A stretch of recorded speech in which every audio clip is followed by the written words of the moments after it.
right, let's go ahead and get this webinar on the road. My name is Hamza. I'm the secretary and treasurer here at SAEM-RAMS, part of the board members. I'm also a resident at the University of Cincinnati. So welcome everyone. Thanks for joining us today. We'll be talking essentially about ways you can get involved with SAEM and RAMS and how that can contribute to your overall development professionally over the course of your careers. So I'm joined by excellent panelists today. We have 4 excellent guests here who will be sharing their stories about how they first got involved with SAEM and RAMS. And you'll have the opportunity then to ask questions in relation to how their experience is and how that can benefit your own development as well. So the format's going to be, I'll start off by talking very briefly about what SAEM is and what RAMS is, and the various different umbrellas within these organizations that you guys have opportunities to get involved with. And then I'll turn it over to our guest panelists here who will be able to talk about their origin stories and can talk about what they've done and how that's benefited them to help build off of ideas for yourselves as well. So I'm just going to share my screen and we'll get started.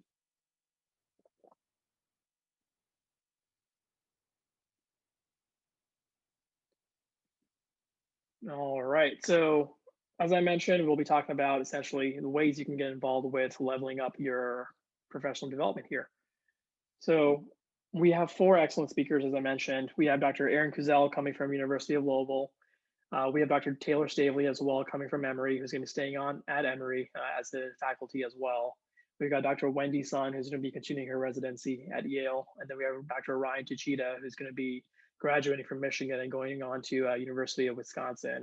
I'll give them a few minutes and a little bit of time to introduce themselves as well. But for the time being, let's talk a little bit more about how SAEM and RAMS can benefit you. So SAEM has so many different umbrellas, that can benefit in terms of ways to get involved. There's academies, there's interest groups, there's different committees, both within SAEM as a whole, and then also within RAMS, or the resident and medical student portion of SAEM. So I've highlighted just some of the different ways, and our guest speakers will also be able to talk about their experiences. So we have the Academy for Women in Emergency Medicine. We have the Academy for Diversity and Inclusion in Emergency Medicine. We have obviously RAMS that you can get involved with as well. And there's countless other interest groups related to trauma, operations, ultrasound, and there's committees that incorporate all these different aspects. And there's ways to get involved from a writing perspective, research perspective, leadership, so whatever your interest is, there is a niche for you available within SAEM and RAMS.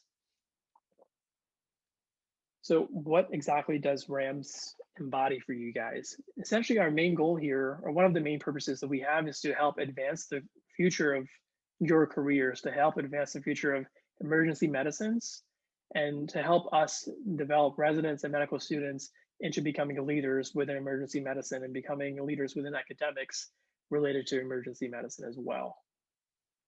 So this is a very brief overall synopsis, and I'm going to shortly turn it over to our speakers here, and they'll be able to talk more about their journeys within SAEM and RAMS as well.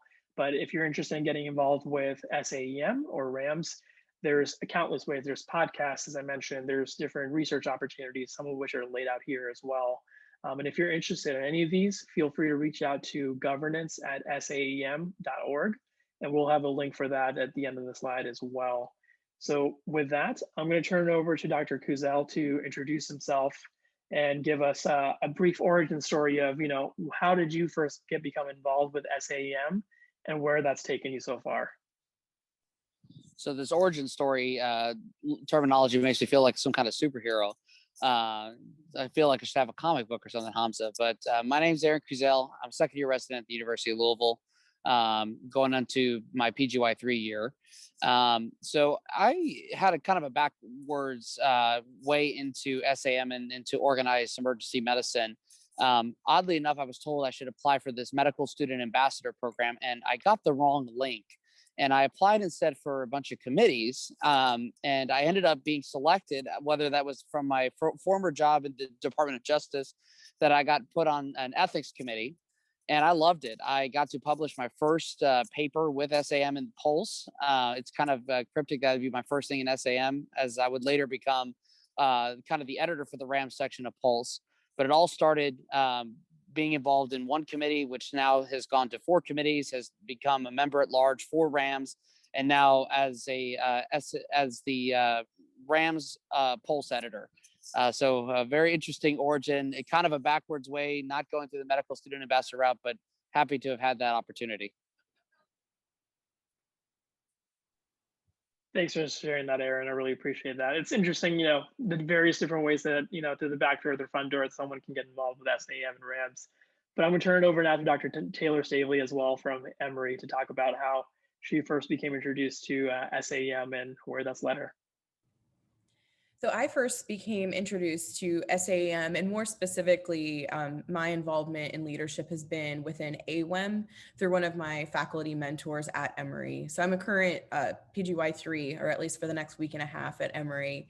And one of my faculty mentors is Michelle Lull, who is an amazing leader within AWEM and SAEM itself, and she had been a former president of AWEM. And every year there is a position that's up for election under AWEM's executive committee. That's the resident member. And so on a yearly basis, this position turns over, and she just encouraged me and really sponsored me to apply for the position as I had become involved in some of the women in Emory emergency medicine groups. And so through her support, I applied for this position and took that on, which has led to just incredible opportunities that I'll be happy to speak more on when it comes to being a part of a national executive committee, how to organize large groups of people, ways to diversify like your portfolio and experiences as it relates to medical education, content material, publications. So it's been an amazing experience. I just recently handed over the reins to the next resident, but we'll be happy to talk more about AWEM leadership positions outside of this one position and other opportunities to get engaged.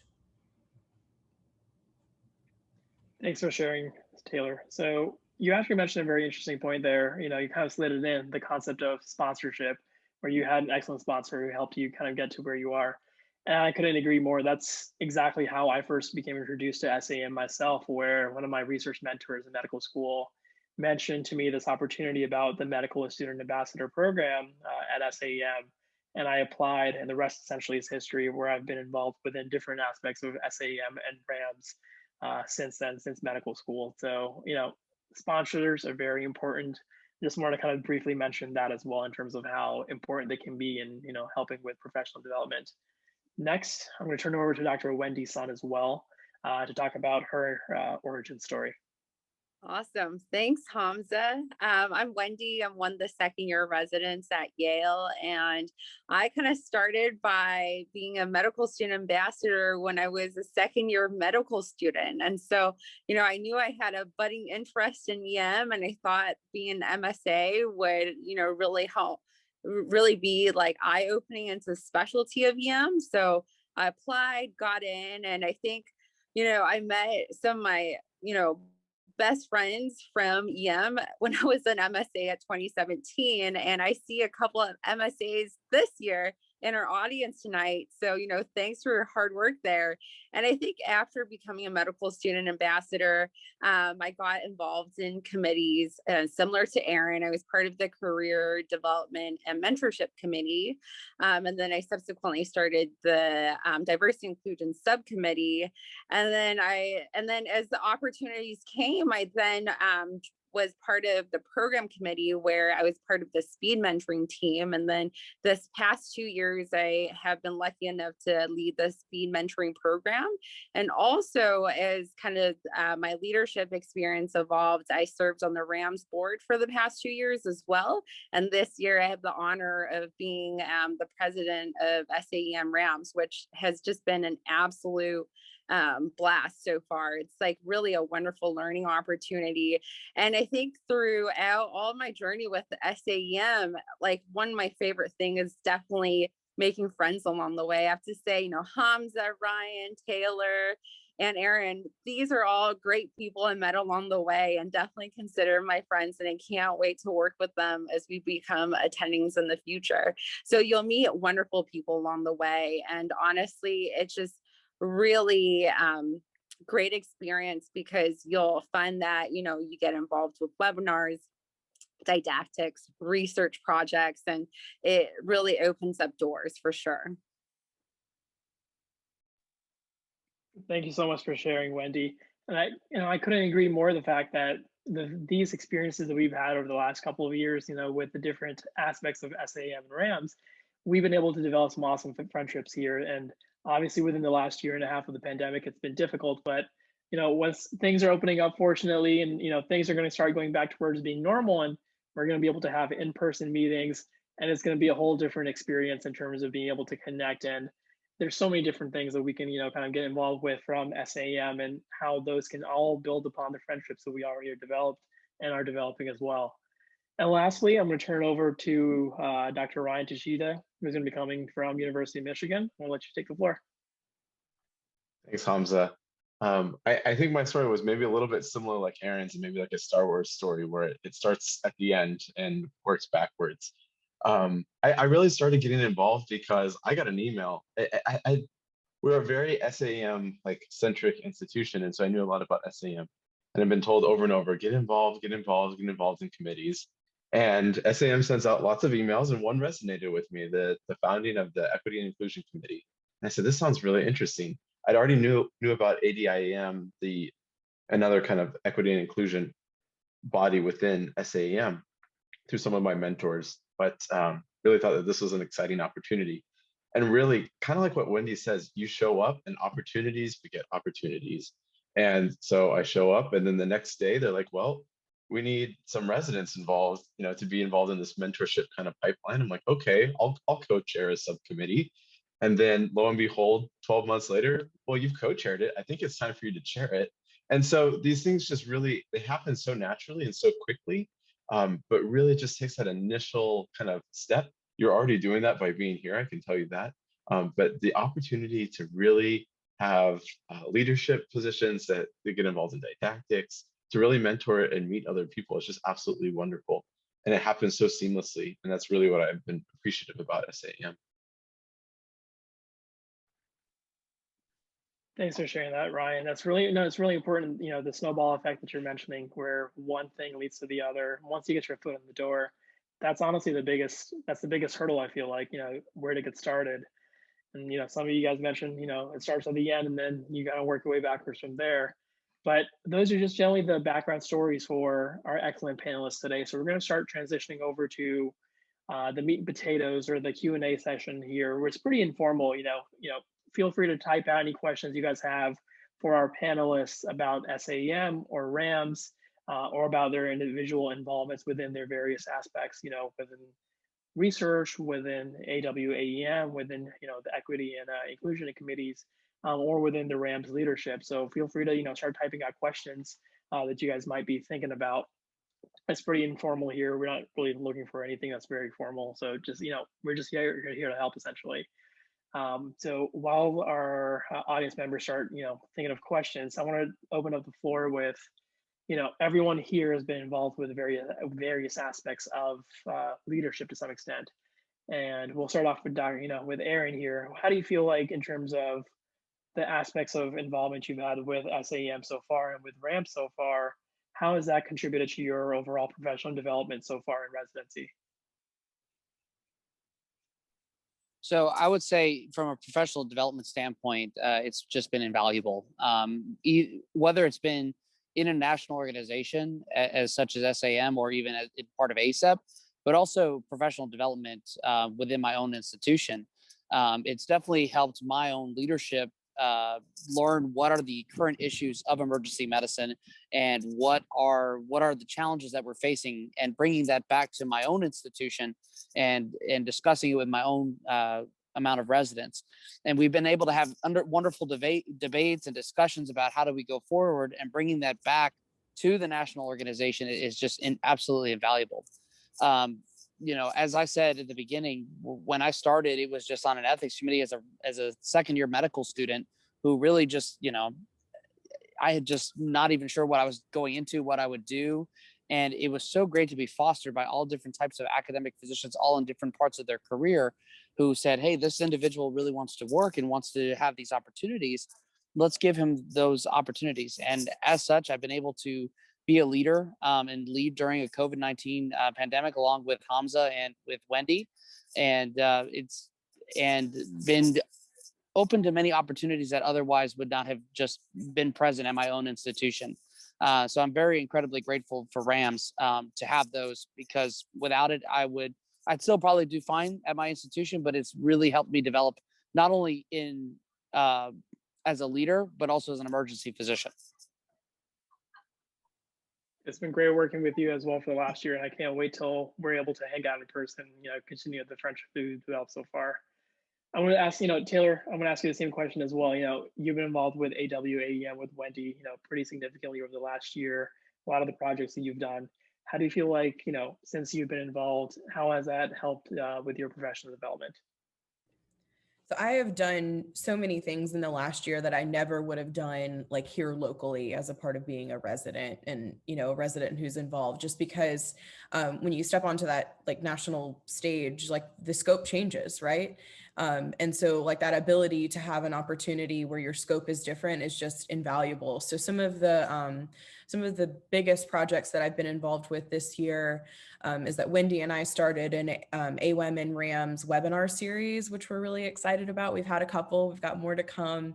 And that has been incredibly enriching from the organizational side of like, how do you start something from the ground up and build it into something that's meaningful and impactful, but also just the content itself and creating content and organizing other people from across the country to be our speakers and learn from them, and how do you coordinate different groups of people.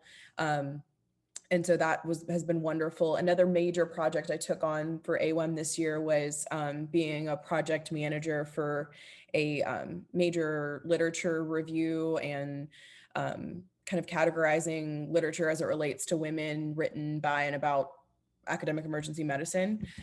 So that's been a great experience for me.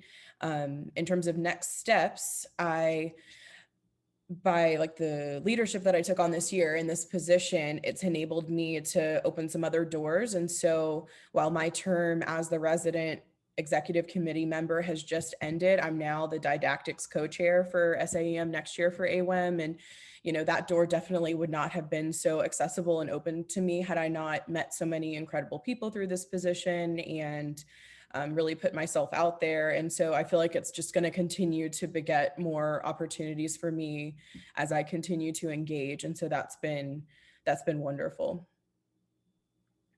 Yeah, and you guys have, produced some excellent didactics this past year at SAEM. I think you guys had the highest number of didactics that were accepted, by any particular academy or committee. And so hats off to you guys for, developing such a robust program to help mentor and, develop leaders and help grow professionally. So it's been awesome. Wendy, I want to ask you the same question as well. We're going to go around with the same question, how you feel that you've developed professionally, or how SAEM and RAMS has helped you develop professionally. Yeah, I think that's a phenomenal question. And I'm just noticing that one of our participants, Ellen, actually asked a really wonderful question. I just wanted to kind of repeat it out to the group so everyone kind of knows. It's essentially, could you speak in the onto the differences and the niches of SAEM-RAMS versus ACEP-EMRA in the EM community? And so I think, this is a phenomenal question, and it relates to also the question that Hamza poses, because I think SAEM-RAMS is so special because you get that one-on-one time with faculty members. And I think, like Hamza was saying earlier on, SAEM-RAMS is really, dedicated to developing the next generation leaders in emergency medicine. So we've created kind of side-by-side opportunities where that organic mentorship is going to happen. So for example, in all the committees and our academies, you're working alongside EM faculty. And so what's most powerful is that relationship, that mentorship and sponsorship is happening organically. And honestly, having worked on various projects with, different people who have become my mentors, I can definitively say that, we are really SAEM, RAMS, and SAEM is really unique in that perspective where residents, medical students work alongside faculty members. Just to give you an example, I was on the Equity Inclusion committee with Ryan this year, and it was such a phenomenal experience because one of the mentors, Dr. L.A. Alvarez, was so inclusive of all the opportunities available, and together we actually were part of 3 didactics that got accepted to SAEM. So by him being very inclusive and, you know, understanding that I really have a strong interest in diversity, inclusion, and equity, he included me in all of these didactics. And I think I really learned through, like, I really grew through the process. I was able to get academic work out. And in a way, like now Dr. Oliver and I, like, we still keep in touch. Like, he's, you know, asking me about where I want to go for fellowship and has really excited me to introduce to people. So that is just like one example. Not only do you, you know, get academic work out there, you get that mentorship opportunity. And honestly, the people within SAEM are honestly the greatest group of people. Everyone is so nice, and you'll find that the YAM community is very small, especially like for the academic emergency medicine community. So you'll start to meet these people like at, you know, the different webinars, conferences, didactics, you know, training sessions, and you'll really develop a strong relationship. So what I would say to you, you know, as an incoming intern, you know, time is limited, but I think SAEM-RAMS definitely is a definite worthwhile start to start your kind of career in academic emergency medicine. And I think the second part is, like, you know, finding that niche within emergency medicine. As a first year, you definitely have tons of time to find out what you're passionate about. I would say find a committee or academy that you're interested in. There will definitely be so many opportunities that you see come up, and just say yes to a couple of them, and then you'll be blown. I was absolutely blown away by kind of what those opportunities led. So I just say keep an open mind. Definitely join SAEM by signing on to one of the academies, committees, and kind of, you know, it'll kind of just, you'll be on a journey. Like Ryan was saying, one experience just begets another, and by the end of it, you'll kind of just naturally fall in a niche that I found. Thanks so much for taking the time to answer that. Appreciate it. Great question. There's another question in the chat from Natasha. She's asking if we have advice for a TY resident reapplying EM this cycle. She says that she's not really a medical student, but also not an EM resident, so she might not be eligible. What would love to get involved? So I can speak to AWEM briefly on that. If AWEM is an organization that you're at all interested in, you and anyone else that would like to join AWEM and join a committee, you're more than welcome to, and please email me to be kind of your point person for that. So that way it's nice and linear.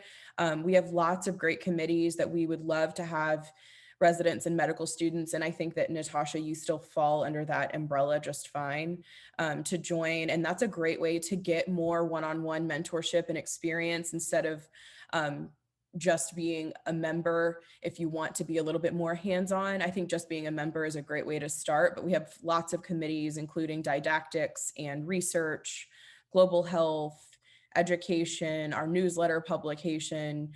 So please contact me if you want to be involved as a subcommittee member, and that would be a great place to start. But I'll turn it over to the RAMS folks. I'm sure they have more to say as well. Yeah, thank you so much for that, Taylor. That's excellent. You know, and I think the same is true for just about every academy and interest group we have here, as well as committee within SAEM and RAMS. And that's, Wendy honestly said it, you know, better than anyone honestly could, better than I definitely could, in terms of what SAEM and RAMS represents. It's a family, it's a small, intimate community.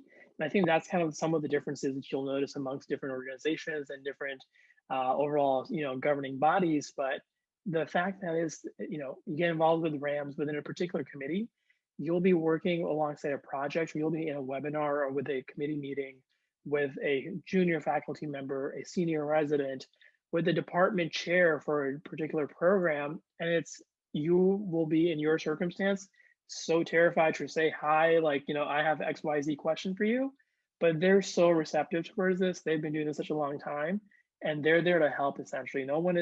Everyone's very welcoming, so I think it's difficult, but the hardest part is making that, that first effort of joining a particular committee or a particular interest group or an academy. And there's so many different, niches within our academies that we have. So we mentioned, AWAEM, we mentioned, diversity and inclusion committee, as well as, the academy. We have a virtual presence / social media committee as well. We have a membership committee. We have a research, ultrasound, administration committee. So there's so many different academies and committees that, depending on what your interest is, or that you potentially might think is your interest, you're more than there's definitely a home within SAEM and RAMS for you guys. And I want to leave Ryan out of the loop here too. I want him to give us his answer as well, in terms of he's had a lot to do with the Equity and Diversity and Inclusion Committee. So if you want to take the floor and kind of tell us a little bit more about how you have benefited professionally from our SAM. Sure, absolutely. Yeah, this year, I applied for jobs, and it was a tough job market, right? Everybody knows about that. Everyone's even more very sensitive to that idea right now.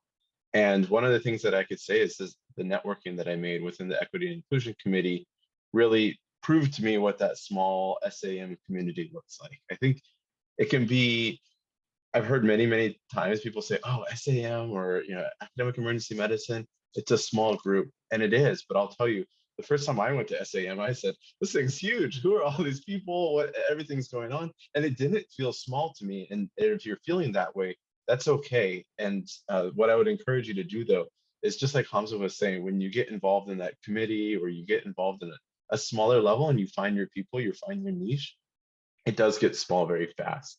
And that makes you also feel like you have a real community. I think it's, to answer Ellen's question, my take is to get involved in both spaces, and others. There's even more places, and you'll find one that a lot of people are involved in the kind of cross-disciplinary or across different organizations. People are involved, and so that's not uncommon. And the second thing to say is that for whatever reason, one might land or stick and be right for you, or might be right for you right now, and another kind of opportunity will be right for you at a different time. And I couldn't have predicted starting residency that I would be landed in this position at all. I could not. I just, threw some posts at the wall and a few pieces stuck. And so it's really that kind of getting out there, trying some things, see what you enjoy, and see what sticks. And we're a group of individuals that are really testimony to what SAM and RAMS have done, and happy to share more about that. Thank you so much for sharing that, Ryan. It's really important.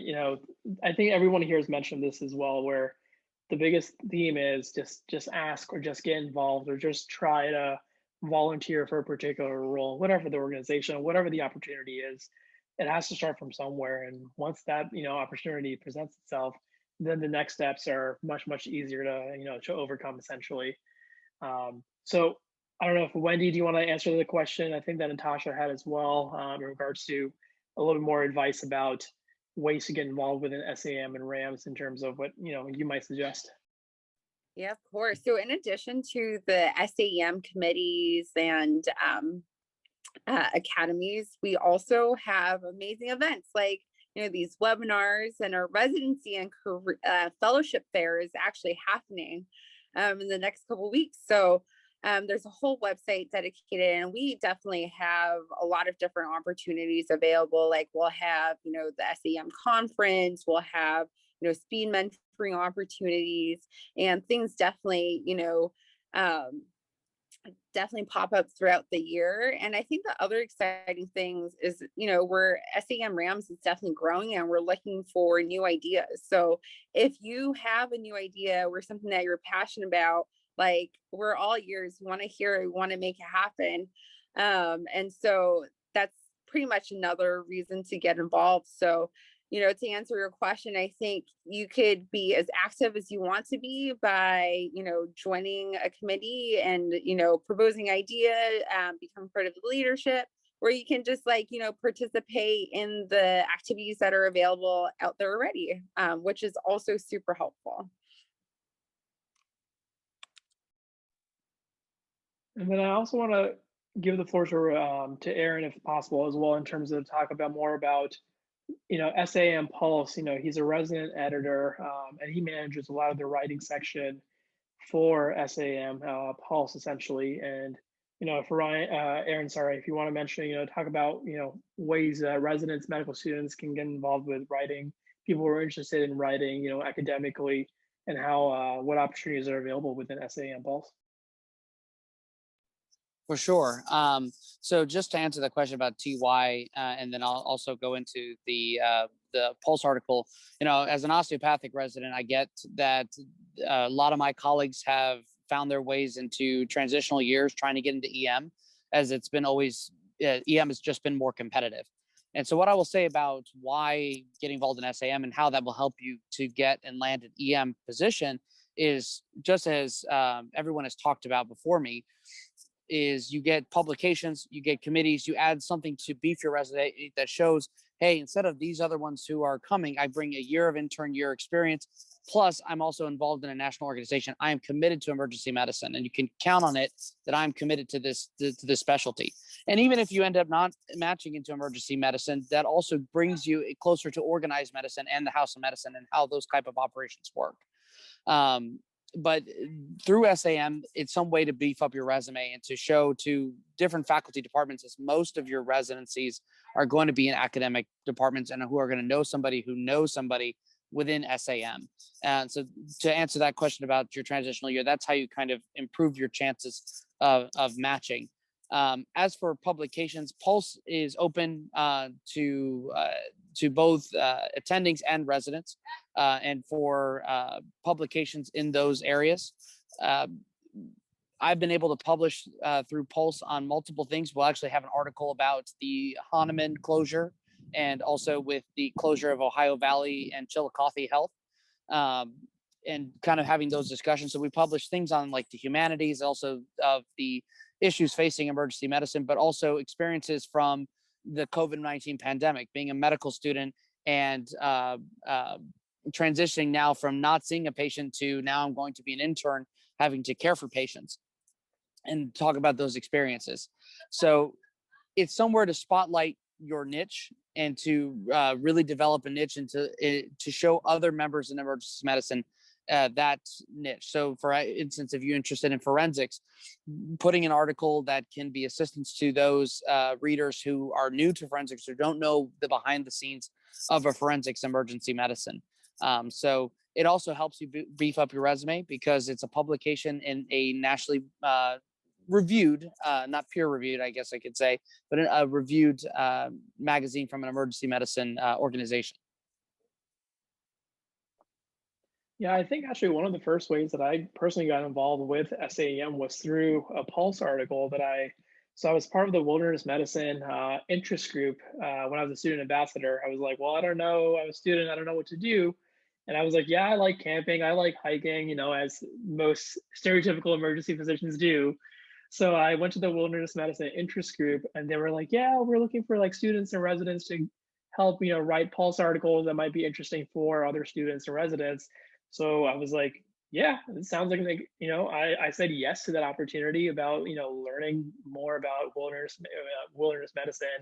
And I ended up writing an article in SAM Pulse with like 3 faculty who are like well-known within wilderness medicine that I honestly would never have gotten the opportunity to meet or work with if I didn't, say yes or show up to that committee or the interest group meeting. So that's just one of the countless ways, and then that you can potentially get involved. So there's so many different ways. Essentially, is the message we're getting at here. And the other question that I want to kind of transition for the panelists here is going to be, it's hard to get involved, and we have various levels of trainees here and in the members of the audience. But how do you guys like? What is the importance? Like, why does this matter? Like, if I'm a medical student, if I'm a fourth year medical student, if I'm a third year medical student, or I'm going to be an early intern, like why is it important to even worry about my professional development? Like why does this matter?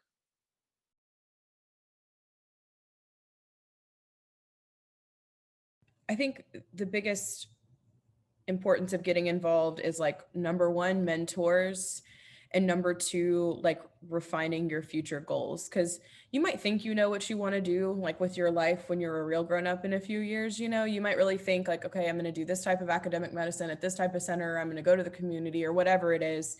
And it's amazing like how easily that can change with the changing of a mentor, a different experience, you know, talking to someone that you never would have had the opportunity to meet with before. And so having that flexibility and that adaptability to be open to change is unbelievable. And it can really have significant long-term consequences in a great way in helping you learn more about yourself and the type of ER doctor that you want to be and the type of practice you want to be, the type of leader that you are. And so couldn't encourage it more. And then there's also another question that I'll answer briefly before I turn it over to answer Hamza's question. But Tim asks about how not to overdo it. It's funny, you know, you hear this question, like medical students ask, like, okay, how do I not overdo it? And then interns are like, okay, how do I get involved and not overdo it? And then like chief residents are going to be like, okay, how do I get involved and not overdo it? Early faculty, this is like a recurring problem that you're going to encounter like every phase of your career. And so the first answer is like, start practicing it, right? Like you've got to just start doing it, start jumping in to practice that skill. Because even now, like I'm about to be early faculty and I'm joining on things and I'm like, oh no, am I doing a bad job? I'm going to do too many things, aren't I? But practice is the first thing. And so just start by saying yes and diving in. But the way to scale back is to really look at what you feel like energizes you. So you're going to join things that don't energize you, and that's okay. And as you learn that and you take the time to figure out what is the project that energizes me and revives me in this career that is so prone to burnout, that's the thing that you hold on to, and you just let the other ones go. And that's okay. It's okay to start to scale back. And you'll find in the academic world that no one's going to fault you or find you lacking by you saying, you know, I need to step away from this project. People respect it because they understand it. So the first way to learn how to not overdo it is to just dive in and start practicing. I'd like to jump in right after that because that's some great points, and I'm hoping to get the opportunity to talk about that. You know, when I went to EMRA's mentorship thing, when they had the Leadership Academy, there was a lot of docs that would say, oh, you just say yes to everything when you're an intern all the way to your senior, and you just don't ever say no while you're a resident. And I to a point, I understand that, and I get why they say that, because honestly, there are very few, you know, there are opportunities out there, but you can become overwhelmed by that. And it's a really good question to ask where that point is. And only you know your limits. Only you know how much you can take on. And sometimes you get into a project, you go, whoa, this is a lot more than I asked for. But remember, you're at this point, you're in training, right? This is going to be much different when you're a faculty or 15 years into your training, whether or not, you know, there's going to be a lot more higher expectation. This is the time to take on projects and go, whoa. And no one's going to fault you for it because, oh, I'm an intern. Oh, well, the intern bit off more than the chew. That's okay. But they'll give you some other roles. So this is the time to get involved, to say yes. And the reason I say yes, I thought for sure I was going to be an EMS guy. Like I said, I'm going to go to EMS fellowship. This is going to be the career that I want to do, is being a medical director for some large metropolitan EMS agency. And now, because of the different roles that I've taken over the year and over the last 2 years, I found myself loving operations and really making a big difference for the department that I work for.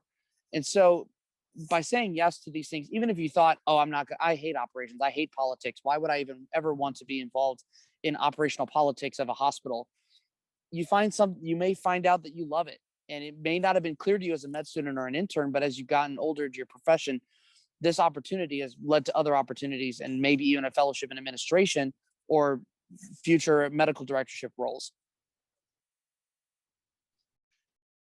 Yeah, I can add a few things. I think the first thing to highlight is what Taylor said, is really this idea about the sunk cost fallacy. it's really important to not feel stuck, to feel as though you can't let something go because you put some amount of time into it.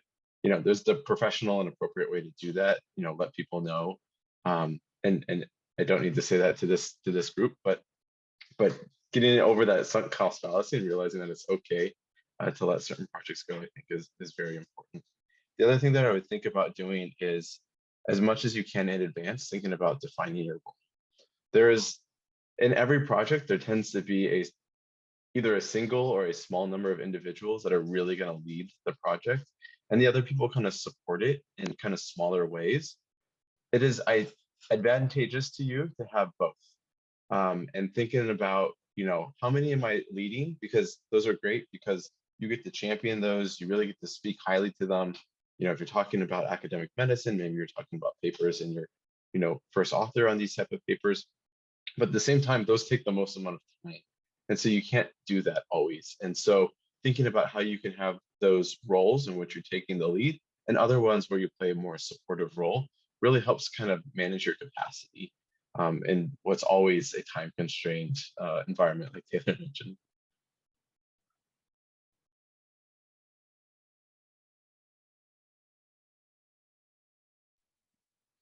I think all the speakers so far mentioned excellent points where it's hard to find the balance. As you pointed out, it starts off essentially with you volunteering or trying out for something or saying yes to something, and going from there. It's everyone will have these experiences where they'll say yes to too many things, or they'll say yes to certain projects, and then hindsight they'll be like, yeah, it's not a very high priority on my to-do list for my tasks, and then it becomes more of a chore as opposed to something that you actually look forward to doing on your free time.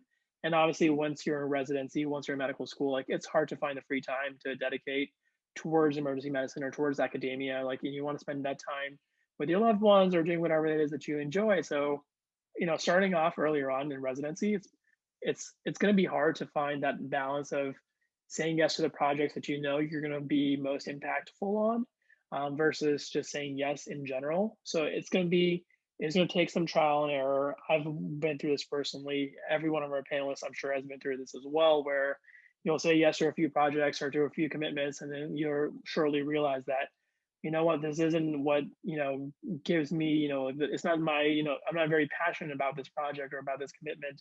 And then subsequently, there's a professional way to, offload that or to kind of, step back from that. Obviously, there's ways that you can kind of go about figuring that stuff out. So I think that's the most important thing, is to say yes to something, and then figure out, once you said yes, which of those things mean the most to you. And you want to continue, keeping forward as you progress over the course of your residency, over the course of medical school, or the course of your careers as, emergency physicians. So I think that's the important thing here to kind of walk away with. That's a great question.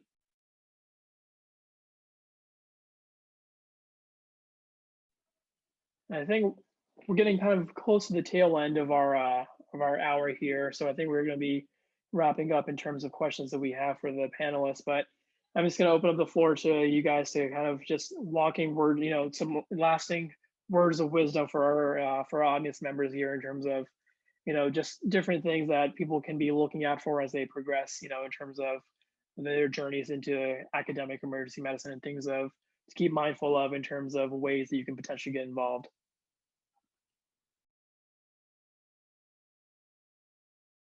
Yeah, I'd be happy to start. So I think definitely, it's always hard taking that first step, finding that button to say you want to join the community discussion board for a certain academy or committee. So highly recommend it. After this webinar, just go on the website and join, because honestly, the SAEM community is a phenomenal one to be a part of. And I think, with all the different available opportunities out there, it's just so easy to get involved. And I think before you know it, you'll find, things that you're passionate about, and it might even lead you to discovering, things that you might do further down your career. So definitely take action and join SAEM.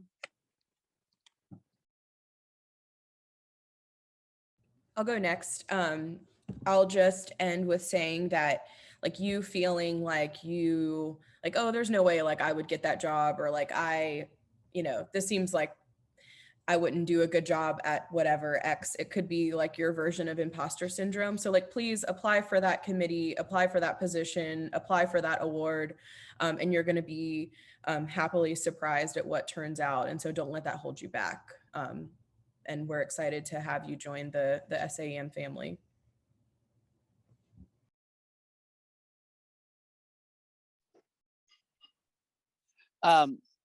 What I will say, and this is kind of something that I've always taken, is you're never going to know until you try. And the worst that anyone can say for that application is no. Then the only thing that you've lost is you haven't lost reputation, you haven't lost esteem, you've just wasted the time writing an application. And even then, it's not much of a waste of time because now you have resources that you'll use to edit and make for the next application. And so the only thing that's going to stop you is you. So apply for that committee that you don't think you're qualified for. Apply for that, because the worst they can say is no. And I think of emergency medicine between ACEP, AAEM, IFEM, and SAM. It's a large ocean, but to start swimming, you just got to jump in. And once you jump in, it starts to be clear where the path is.